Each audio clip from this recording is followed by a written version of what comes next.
Hello and welcome to the Sim Hangar. My name's Mark. Thank you very much for joining, and let me start by offering a small apology to my subscribers for my somewhat belated review of the Meta Quest 3 VR headset. I've had a small bout of COVID. Took me a little bit longer to recover than I expected.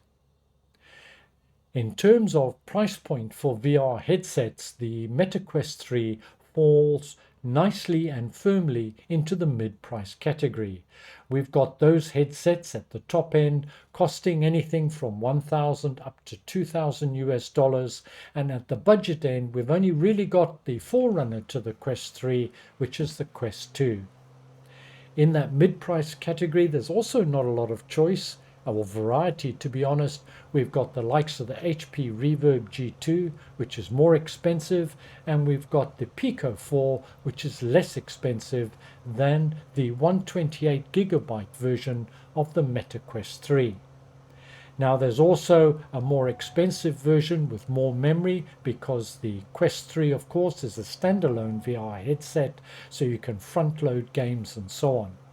But my opinions and views on this headset are really limited to its use as a PCVR mode for the use in flight simulation and Microsoft Flight Simulator in particular. As you can see, we're currently doing a short tour over London City before returning back to London City Airport.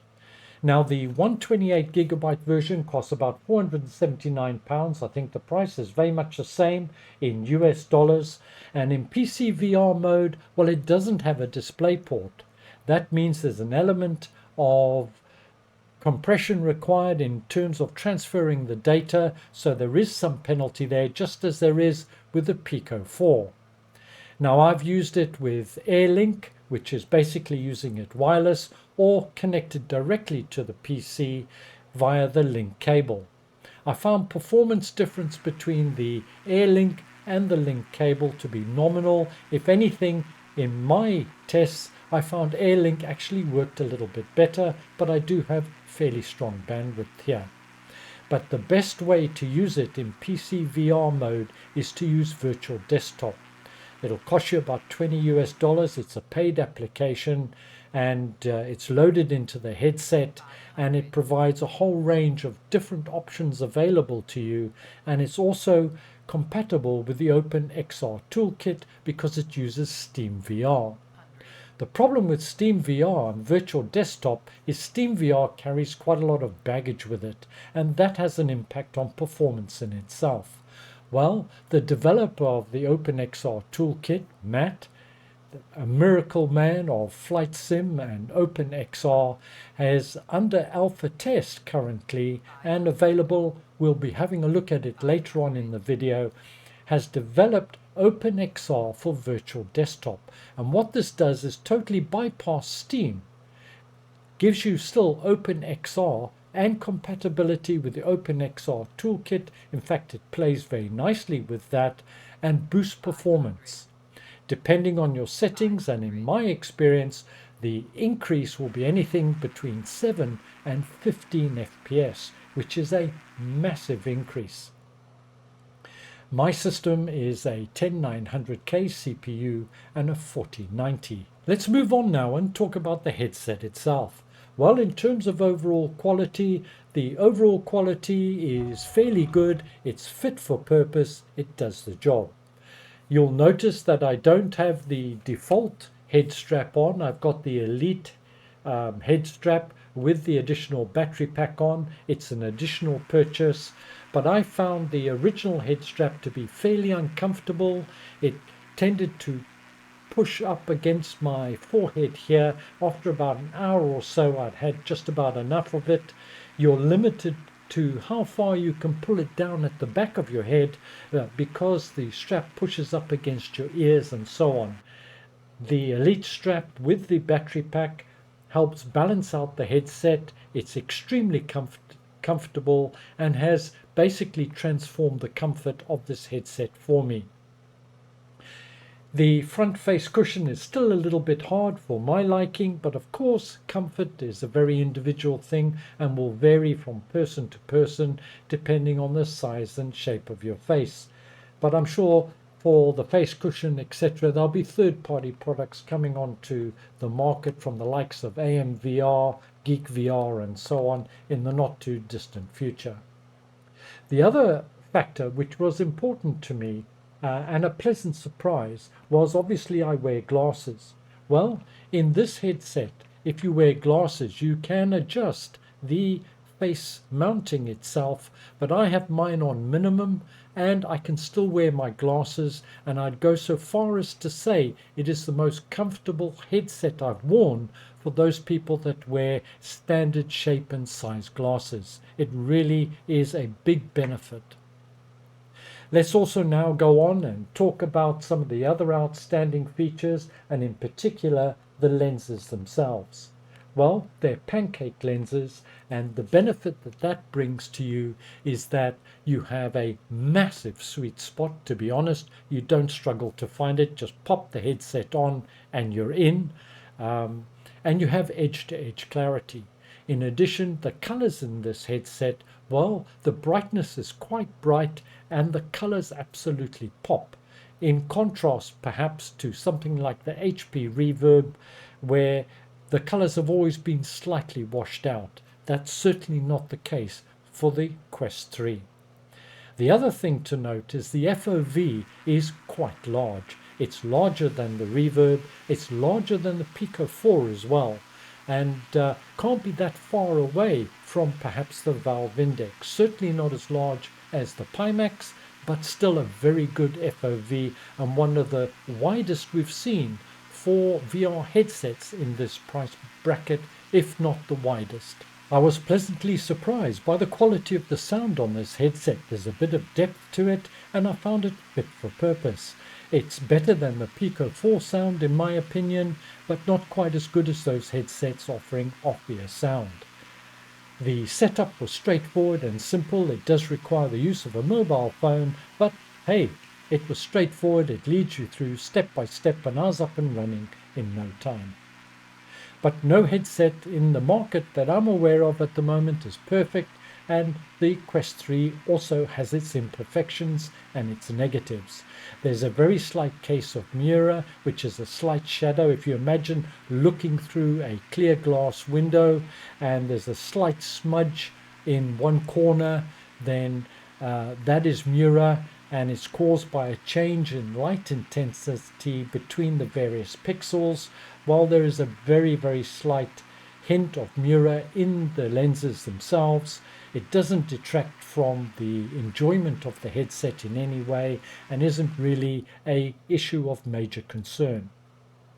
What I didn't expect to see, and what was a slight disappointment to me, was that screen door effect is slightly more visible than it has been in more recent headsets, and particularly the fact that it uses pancake lenses. I didn't expect to experience screen door effect being visible.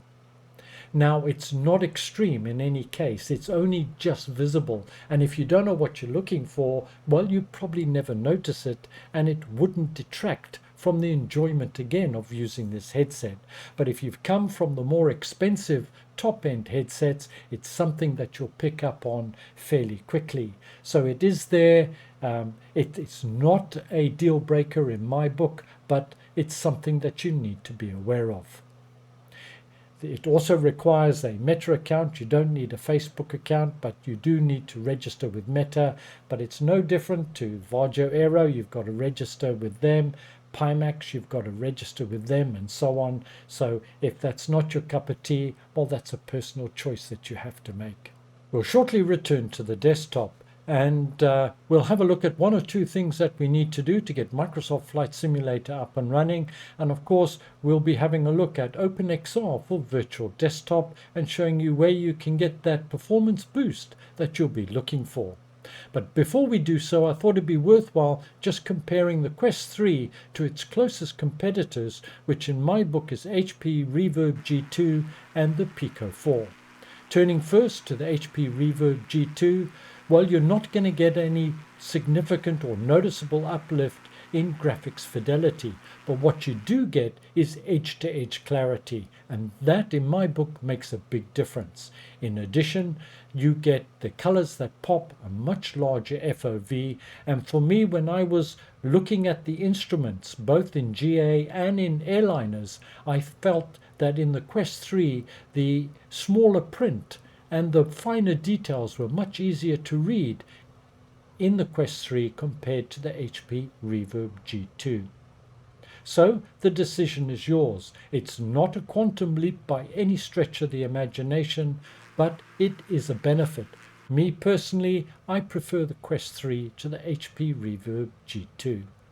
In terms of the Pico 4, well, I still feel the Pico 4 edges it over the Quest 3. The graphics fidelity and the lack of screen door effect gives it the edge, even though it doesn't quite have as good a sound as the Quest 3. So my preference still remains with the Pico 4. Whilst we take a very quick look at the MetaQuest 3 specifications, a couple of points worth noting.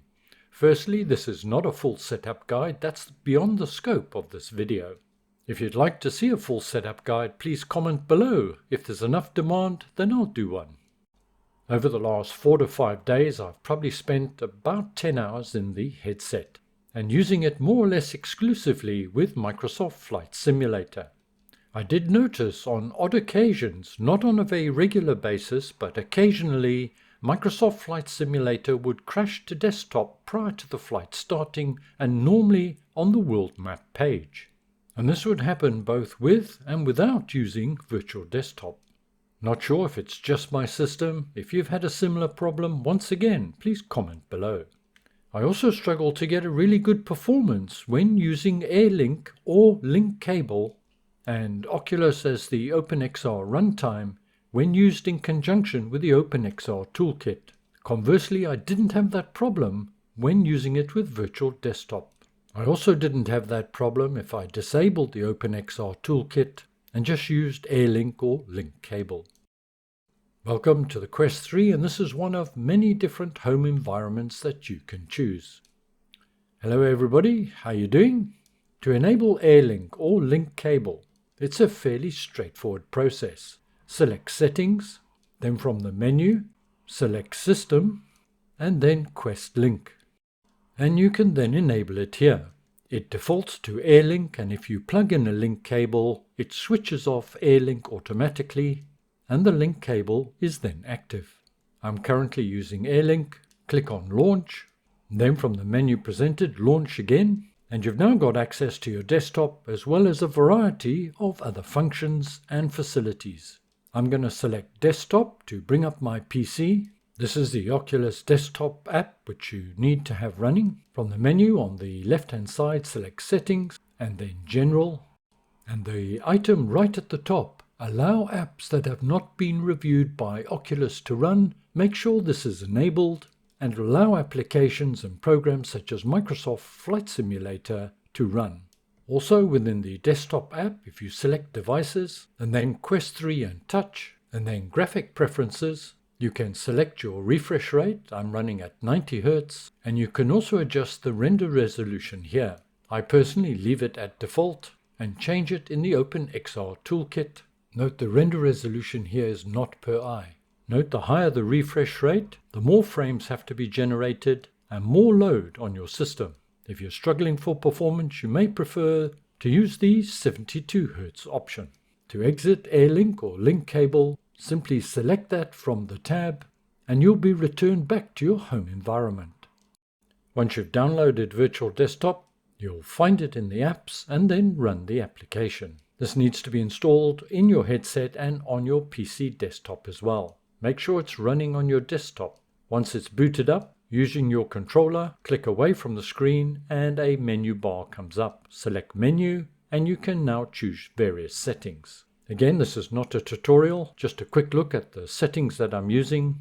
And I am using this in wireless mode, but the most important settings are under the Streaming tab. I'm using Godlike mode. Godlike.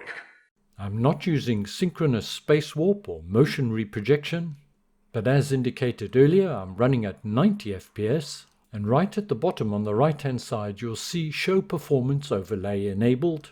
Normally you would not have this enabled, but you may find it useful when you're tweaking to get the best performance, as it provides a lot of interesting information. Now normally here you would then select Launch SteamVR. Once in SteamVR you'd bring up the Steam menu, select Desktop, and then select Microsoft Flight Simulator and run that. However, if you opt to use the OpenXR for Virtual Desktop app that we'll cover shortly, well then you can run it directly from the desktop without launching SteamVR. Once setup's complete, click away from the screen, select the menu, and it goes. Now from your desktop, you can simply select Microsoft Flight Simulator, and you're on your way. You can now take the headset off if you want, or remain in VR until you're ready to switch to VR when you're on the runway and ready to go. To enable the performance overlay from Virtual Desktop, using both controllers, press both joysticks down, or press them in, they act as buttons, and the performance overlay is shown. Here we can see my frame rate's 49, 50 FPS at the moment, with a latency of 20 milliseconds and so on. Press both joysticks simultaneously to take it away. Now I don't normally use this overlay, I tend to use the OpenXR toolkit. Again, a third-party app, and I'm not going to cover the use of that in this video, but I will show my settings. And these are by no means final. Using CAS as my upscaler, sharpness at 60%, you should experiment with your system, turbo mode on or off, and I do have HAGS or hardware accelerated graphics scheduling on. The only other change I've made, and it's fairly significant, I've really pushed up my display resolution per eye to maximize the visual fidelity within the headset. Currently running at 3145 by 3293. That's probably a little bit over the top. You can adjust this to get the performance level that you're looking for. Using Virtual Desktop and the OpenXR runtime, with these settings gave me a very crisp and clear display at what I consider a good and acceptable performance level. Bear in mind the recording that you're looking at is recorded from VR and not truly representative of what you see in the headset. One of the benefits I noted with the Pico 4, and is evident here on the Quest 3, in comparison to the HP Reverb G2 and Quest 2, is I felt that the details further out on the horizon were a little bit clearer. To install OpenXR for Virtual Desktop, go to the website, link in the notes below, and then download the latest version of VirtualDesktop-OpenXR MSI. In addition, I'd recommend that you consider downloading another application that is also linked on the same page, and that is the XR Runtime Picker. Download that as well. Should be noted that this application will apply to any compatible program that uses OpenXR, and once again from this website you can get a list of compatible applications and games. If you're looking for further assistance, and I encourage you to read all the instructions, then I recommend that you join their Discord. A lot of useful information can be found there. Once you've downloaded the programs, place them in a suitable place on your hard drive and run the Virtual Desktop OpenXR application and follow the instructions. It's as simple as that. Unzip the XR picker, go into the directory, and there is the run. Double click to run it. I recommend you run as administrator, and the program opens, and this is incredibly useful. And here you get to select between SteamVR, Pimax VR, Oculus, Virtual Desktop OpenXR, which is the one we want, and there's also an option for Windows Mixed Reality. Once again, this is not a tutorial. Read all the instructions and you should be up and away with no problems. Ignoring these standalone features and some of the fairly impressive MR applications, and looking at this headset purely as a PCVR device, it doesn't offer anything revolutionary or particularly innovative, but it is a solid performer and is likely to be around for quite some time. It has obvious appeal if you're into gaming as well as flight simming, but even if you are just focused on flight simming, it certainly has its attractions and its benefits, being substantially under the $1,000+ US price mark, which seems to be a bit of the norm lately in terms of VR headsets. But what is also significant in my opinion is the Pico 4's availability is limited and not available in places like the States. The Pico 4 and MetaQuest 3 are very similar And the MetaQuest 3 will be available worldwide, which has got to be good news. Thank you very much for joining me. I hope you found it useful and informative. Stay well, look after yourselves. I'll see you all again very soon. And ciao for now.